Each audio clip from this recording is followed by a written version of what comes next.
is Addy. I am a manager with the Bridgespan Group, which is a nonprofit that helps nonprofit leaders, funders, and philanthropists figure out new strategies and approaches to increase the impact that they're having on the world with a focus on vulnerable populations. I'm based in Boston, Massachusetts, and I've been here for the last 4 years. Before I was at Bridgespan, I was at Bain & Company, which is a for-profit consulting firm advising Fortune 500 CEOs and leadership teams on their strategy. I joined Bain out of business school, and prior to that, I was a middle school math and science teacher for several years in Southern California, and in the summers led youth development, leadership, wilderness adventure trips all over the Western U.S. and Central America.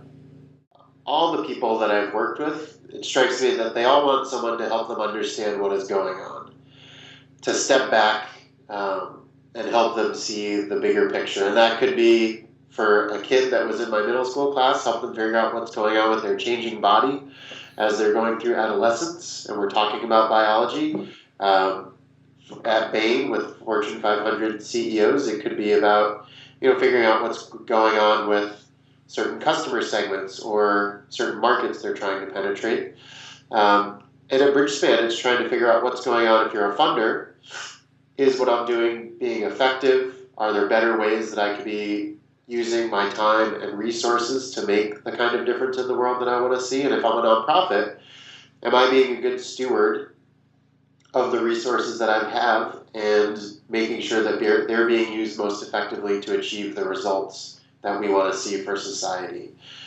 Another thing that I've seen that everybody needs or wants is a good listener. And I think a part of helping them understand what's going on with their own business is listening to them and reflecting back what you hear. And sometimes coaching them to adjust, affirming them in decisions that they've already tacitly made in their minds but maybe haven't fully committed to, and asking some good questions to help them really push their thinking. And then the last piece, I think, helping to make connections. And there are so many different kinds of connections to help make, but sometimes it could be, if you're a senior executive, you don't have a good sense. Most senior executives don't have a great sense of what their frontline worker is experiencing or what their customers are experiencing because you're so far removed and your day-to-day is wildly different than the experiences of those people. And if you can become a trusted advisor and be a conduit and provide an insight into that experience for an executive, that's really valuable. Helping connect the dots on data that you've been able to analyze.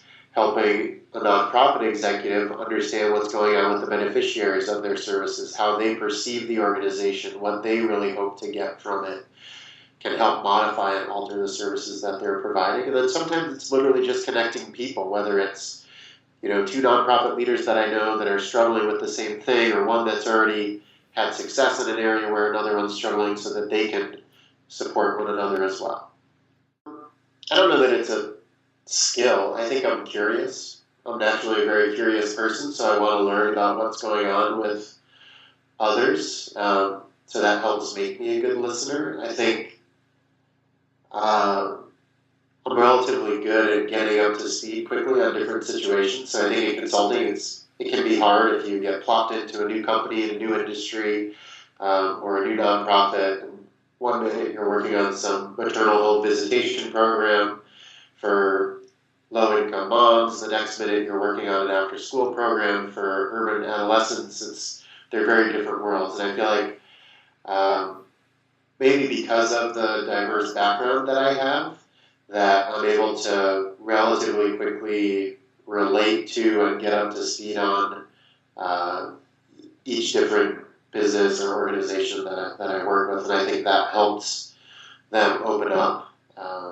knowing that or feeling like I know something about their work and can relate to them and curious to learn more. When you think about managing your own teams and leading your own teams, being curious, making connections, genuine personal connections with the people on your teams is, I think, an incredibly powerful thing. It's an incredibly powerful motivator for junior staff. It helps with their engagement. And I think if you look at there are tons of studies done on what matters to millennials today versus what matters to my generation or baby boomers or others. And you'll see a decrease in the importance of compensation, though, of course, there's still a level that is always important, but an increase in a desire to grow and develop and feel like they're making a difference in the world and feel like they belong to something bigger than themselves. And I think as leaders, it's important to provide that for people, to care enough to provide the coaching and development, to be interested in their lives so that they feel like they are valued and cared about and part of an organization that values what they do. Wow.